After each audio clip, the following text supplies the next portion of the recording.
Has your disposal gone bad and you're afraid to touch it and you're willing to call someone out? I'm going to show you step by step how to replace the disposal.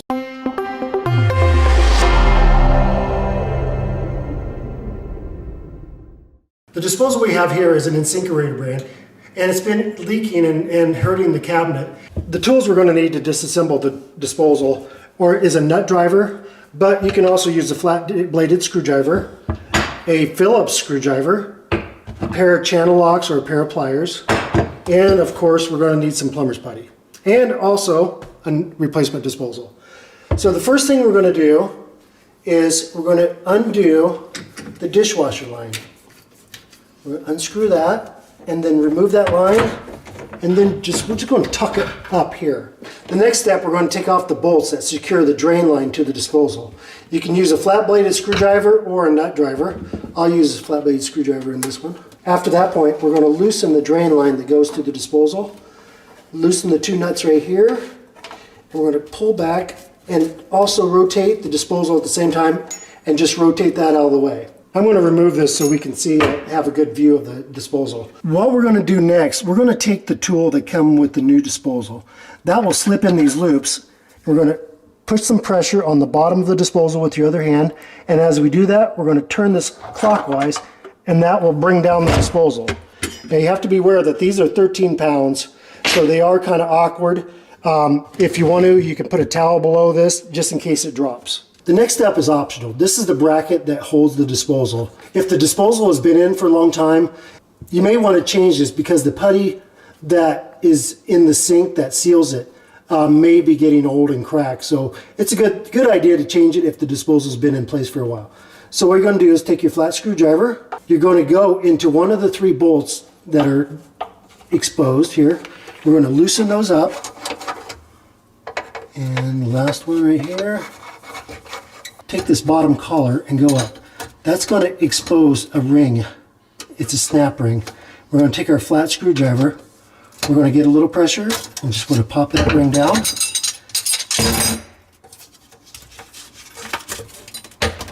And we're going to remove the old drain. And you can see that that putty is just brittle and old, so it's a good idea that we changed it. Okay, once we're up top, you're going to see that the old putty is still here. So we're just going to take a flat screwdriver, and we're going to go lightly because we don't want to scratch the sink up, and just knock off some of that big putty. We'll take a Brillo pad and just wipe off the rest of that. And this is a good time to clean around where this ring used to set. This is a product I've been using probably 10 plus years. It's called BioClean. Because you don't need a lot of the product. It just takes a little bit. And you can see some marring here from a pan. You just apply this and you can see how fast it actually just takes it off. Just like that, it is gone. This is the new bracket that comes with the new disposal. You have the drain plug right there. And then you're going to have the same setup that you took out. So the first thing you're going to do is, like you did before, unscrew all the three retaining bolts. And after you get those done, that's going to expose that ring. Take your screwdriver. You're going to apply that ring up. We're going to set these items aside, and you're going to have a piece of cardboard that comes with this. That cardboard actually goes to the bottom. It doesn't go on top. So after we get this done, we're going to roll out some putty and put that around this ring. This is the putty I use. We'll have the link to that below. On a cast iron sink like this, you kind of want to grab quite a bit.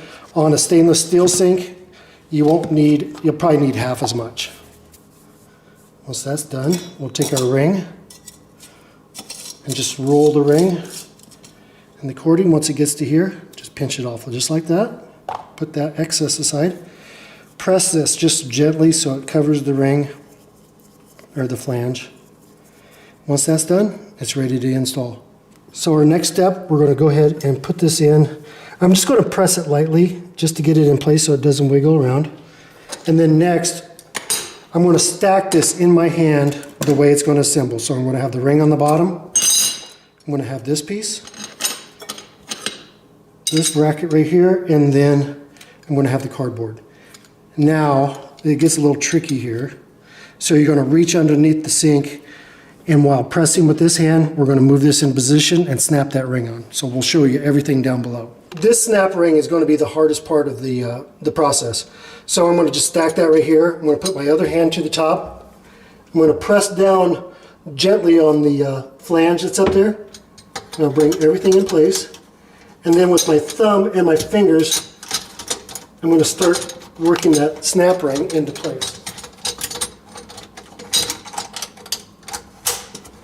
Okay, and then that's it.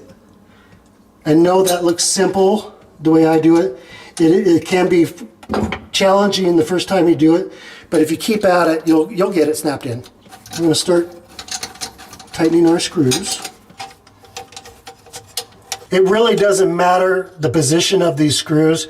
They could be here, there, wherever, as long as they're in this bracket the way they, as you see.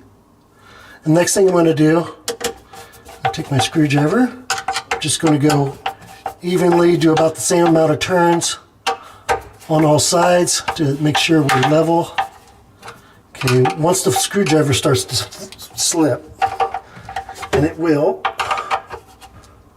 it's tight. Now we need to make sure it's tight. So I'll take my flat bladed screwdriver and go just a little bit more.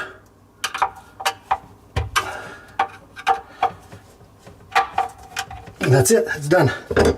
This is what the top side will look like. So you'll have some putty squeezed out, and you'll just take your finger and roll that out.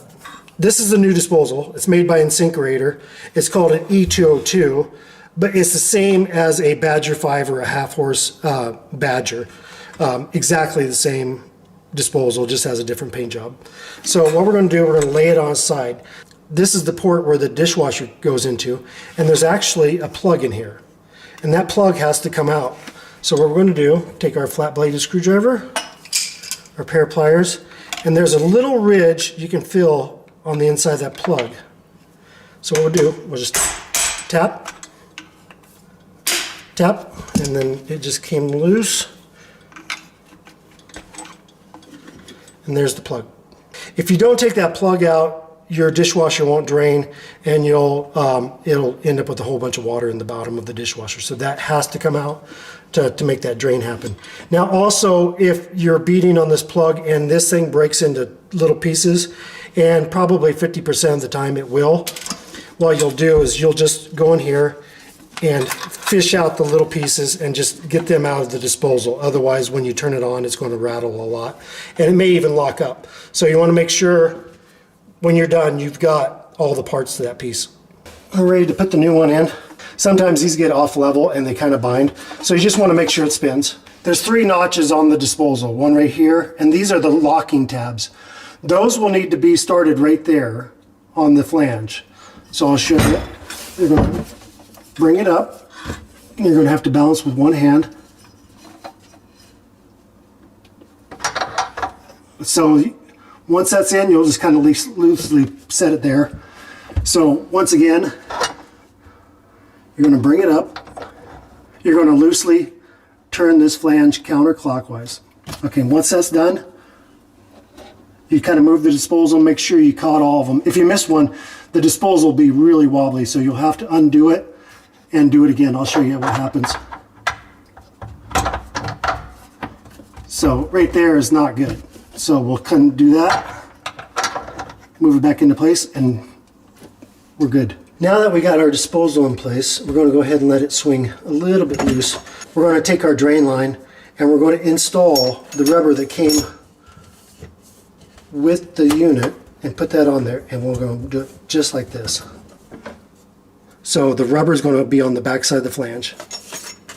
I'm going to install this right here.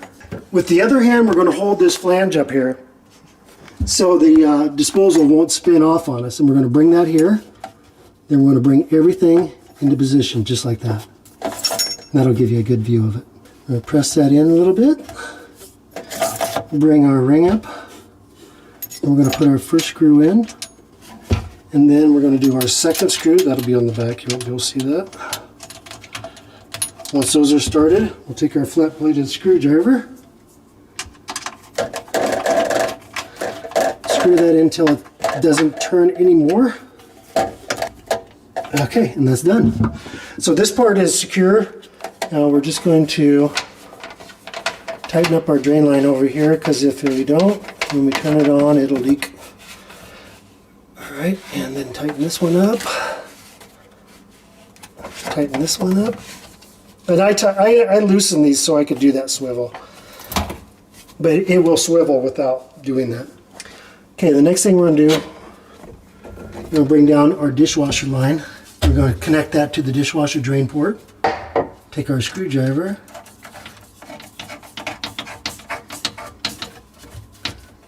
Tighten that up. We're going to take the tool that they sent, we're going to turn that ring tight till it stops.